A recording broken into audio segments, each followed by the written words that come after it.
ਤੁਹਾਨੂੰ ਸਾਰਿਆਂ ਨੂੰ ਰਿਕੁਐਸਟ ਕਰਨਾ, ਜਿੰਨੇ ਮੇਰੇ ਸੁਣਨ ਵਾਲੇ, ਜਿੰਨੇ ਮੇਰੇ ਵੇਖਣ ਵਾਲੇ, ਜਿੰਨੇ ਮੇਰੇ ਚਾਹਣ ਵਾਲੇ ਨੇ, ਮੈਂ ਤੁਹਾਨੂੰ ਸਾਰਿਆਂ ਨੂੰ ਇਹ ਗੱਲ ਆਨਾ ਕਿ ਮੇਰੇ ਕੋਲੋਂ ਆਪਣੇ ਇਲਾਕੇ ਦੀਆਂ ਲਿਸਟਾਂ ਲੈ ਲਓ, ਮੇਰੇ ਕੋਲੋਂ ਆਪਣੇ ਆਪਣੇ ਇਲਾਕੇ ਦੇ ਬੰਦਿਆਂ ਦੇ ਨਾਂ ਲੈ ਲਓ ਜਿਹੜੇ ਜ਼ਰੂਰਤਮੰਦ ਨੇ, ਜਿਹੜੇ ਮੁਸਤਹਿਕ ਨੇ। ਇਹ ਵਸ ਦੇ ਬੱਦਲ ਦੇ ਵਿੱਚ ਪੂਰੇ ਸਿਆਲਕੋਟ ਤੋਂ ਪਤਾ ਨਹੀਂ ਕਿੱਥੋਂ ਕਿੱਥੋਂ ਆਵਾਮ ਮੇਰੇ ਕੋਲ ਪਹੁੰਚੀ ਹੈ। ਕੋਈ ਬੰਦਾ ਮੈਨੂੰ ਇੰਨੀ ਗੱਲ ਕਹਿ ਛੜੇ ਕਿ ਅਸਾਂ ਵੈਸ ਘੁੰਮਣ ਸਿਆਲਕੋਟੀ ਨੂੰ ਫੰਡ ਦਾ 1 ਰੁਪਈਆ ਦਿੱਤਾ, ਕੋਈ ਸਿਆਸੀ ਕਹਿ ਦੇ, ਮੇਰੇ ਇਲਾਕੇ ਦਾ ਬੰਦਾ ਕਹਿ ਦੇ, ਜਾਂ ਕੋਈ ਬਾਹਰ ਦਾ ਬੰਦਾ ਕਹਿ ਦੇ, ਤੇ ਤੁਹਾਡੀਆਂ ਜੁੱਤੀਆਂ ਹੋਣਗੀਆਂ, ਮੇਰਾ ਸਿਰ ਹੋਵੇਗਾ। ਮੈਂ ਆਪਣੀ ਤਨਖਾਹ ਲਾਈਏ, ਲੱਖ ਰੁਪਈਆ ਸਾਰਾ ਮੈਂ ਇਸੇ ਕੰਮ ਦੇ ਵਿੱਚ ਲਾਇਆ। ਮੈਂ ਆਪਣਾ ਬੈਂਕ ਖਾਲੀ ਕੀਤਾ, ਜਿੰਨਾ ਮੇਰੇ ਕੋਲ ਐਸੀ ਕਿੰਨਿਆਂ ਦਿਨਾਂ ਦਾ ਮੈਂ ਲੱਗਾ ਸਿਰਫ ਇਸ ਕੰਮ ਵਾਸਤੇ। ਇਹ ਆਵਾਮ ਵੇਖ ਲਓ ਜਿੰਨੀ ਮੇਰੇ ਕੋਲ ਖਲੋਤੀ, ਇਧਰ ਕੈਮਰਾ ਮਾਰੋ ਜੀ ਪਿੱਛੇ, ਕਿੰਨੀ ਖਲਕਤ ਹੈ, ਕਿੱਥੋਂ ਕਿੱਥੋਂ ਜੀ ਆਏ ਨੇ, ਔਰ ਸਿਰਫ ਜ਼ਰੂਰਤਮੰਦ ਆਏ ਨੇ। ਜਿਹੜੇ ਲੋਕ ਸਿਰਫ ਗੱਲਾਂ ਕਰਨ ਵਾਲੇ ਨੇ ਕਿ ਮੈਨੂੰ ਪਿਆ ਆਂਦੇ ਨੇ ਤੂੰ ਕੀ ਕਰਨਾ ਕੀ ਕਰਨਾ, ਤੁਹਾਡੇ ਵਾਸਤੇ ਤੇ ਮੈਂ ਕਰਦਾ ਹੀ ਨਹੀਂ ਪਿਆ।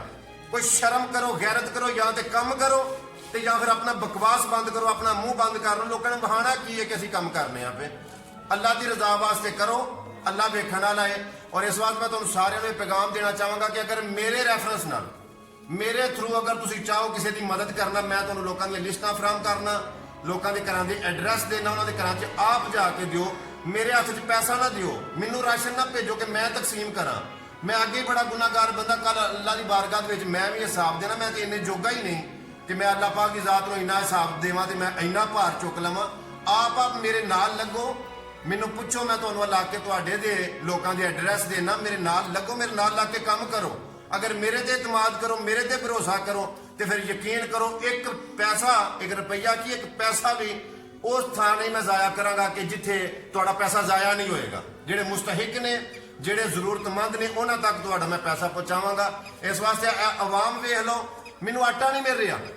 400 ਦੀ ਬੋਰੀ ਸੀ ਆਟੇ ਦੀ, ਜਿਹੜੀ ਮੈਨੂੰ 500 ਤੇ 50 ਰੁਪਈਆਂ ਦੀ, 500 ਤੇ 40 ਰੁਪਈਆਂ ਦੀ ਬੋਰੀ ਮੈਂ ਲੈ ਕੇ ਆਟੇ ਦੀ ਤੇ ਆਵਾਮ ਨੂੰ ਦਿੱਤੀ ਹੈ। ਮੈਨੂੰ ਅੱਗੋਂ ਆਟਾ ਨਹੀਂ ਮਿਲ ਰਿਹਾ। ਅਗਰ ਸਿਆਲਕੋਟ ਦੇ ਵਿੱਚ ਕੋਈ ਡੀਲਰ ਮੇਰੇ ਨਾਲ ਆਟੇ ਵਾਸਤੇ ਰਾਬਤਾ ਕਰੇ, ਮੈਂ ਲੱਖਾਂ ਰੁਪਈਆ ਜੇਬ ਦੇ ਵਿੱਚ ਪਾ ਕੇ ਸਵੇਰੇ ਬੱਸ ਦੇ ਬੱਦਲ ਦੇ ਵਿੱਚ, ਇਸ ਬਾਰਿਸ਼ ਦੇ ਵਿੱਚ ਮੈਂ ਸਿਆਲਕੋਟ ਕਿੰਨੀ ਜਗ੍ਹਾ ਜ਼ਲੀਲ ਹੁੰਦਾ ਰਿਹਾ, ਮੈਨੂੰ ਆਟਾ ਨਹੀਂ ਮਿਲ ਰਿਹਾ। ਇਹ ਆਵਾਮ ਇੰਨੀ ਹੈ ਮੇਰੇ ਕੋਲ, ਅਗਰ ਕੋਈ ਕਰ ਸਕਦਾ ਮੈਂ 550 ਦੀ ਬੋਰੀ ਲੈਣ ਨੂੰ ਵੀ ਤਿਆਰ ਹਾਂ। 600 ਦੀ ਬੋਰੀ ਵੀ ਮੈਨੂੰ ਦੇ ਛੱਡੋ, ਲੇਕਿਨ ਮੈਨੂੰ ਆਟਾ ਦਿਓ। ਮੈਂ ਇਸ ਆਵਾਮ ਵਾਸਤੇ, ਇਹਨਾਂ ਲੋਕਾਂ ਵਾਸਤੇ, ਮੈਂ ਤੁਹਾਡੇ ਵਾਸਤੇ ਹਾਜ਼ਰ ਹਾਂ। ਅਗਰ ਤਾਮਣ ਕਰੋ, ਮੇਰਾ ਸਾਥ ਦਵੋ ਤੇ ਮੈਂ ਤੁਹਾਡੇ ਨਾਲ ਅੱਲਾਹ ਪਾਕ ਮੈਂ ਤਾਂ ਆਟੇ ਦੀ ਬੋਰੀ ਹੁੰਦੀ ਹੈ, ਚਾਵਲ ਹੁੰਦੇ ਨੇ, ਦਾਲ ਹੁੰਦੇ ਨੇ, ਦਾਲ ਹੈ, ਚੀਨੀ ਹੈ, ਸਾਬਣ ਹੈ, ਪੱਤੀ ਹੈ, ਔਰ ਬਿਸਕੁਟ ਵਗੈਰਾ। ਔਰ ਮੇਰਾ ਜਿੱਥੋਂ ਤੱਕ ਹੋ ਸਕਦਾ ਮੇਰਾ ਦਿਲ ਕਰਦਾ ਕਿ ਮੈਂ ਆਪਣਾ ਸਾਰਾ ਕੁਝ ਵੀ ਖਰਚ ਕਰਕੇ ਇਸ ਆਵਾਮ ਨੂੰ ਖੁਸ਼ ਕਰਾਂ, ਇਸ ਆਵਾਮ ਨੂੰ ਰਾਜ਼ੀ ਕਰਾਂ। ਬਿਲਖਸੂਸ ਰਜ਼ਾ ਅੱਲਾਹ ਪਾਕ ਦੀ ਹੈ। ਦੁਨੀਆ ਸਾਰੀ ਤੇ ਰਾਜ਼ੀ ਨਹੀਂ ਹੋ ਸਕਦੀ। ਦੁਨੀਆ ਦਾਤਰੀ ਨੂੰ 1 ਪਾਸੇ ਦਿੰਦੇ ਨੇ, ਇਸ ਦੁਨੀਆ ਨੂੰ 2 ਪਾਸੇ ਨਹੀਂ 4 ਪਾਸੇ ਦਿੰਦੇ ਨੇ। ਲੋਕਾਂ ਗੱਲਾਂ ਕਰਨ ਵਾਲੇ ਦੇ ਮੂੰਹ ਨਹੀਂ ਫੜੇ ਜਾ ਸਕਦੇ। ਕਿਸੇ ਬੰਦੇ ਦਾ ਬੰਦਾ ਮੂੰਹ ਨਹੀਂ ਬੰਦ ਕਰ ਸਕਦਾ।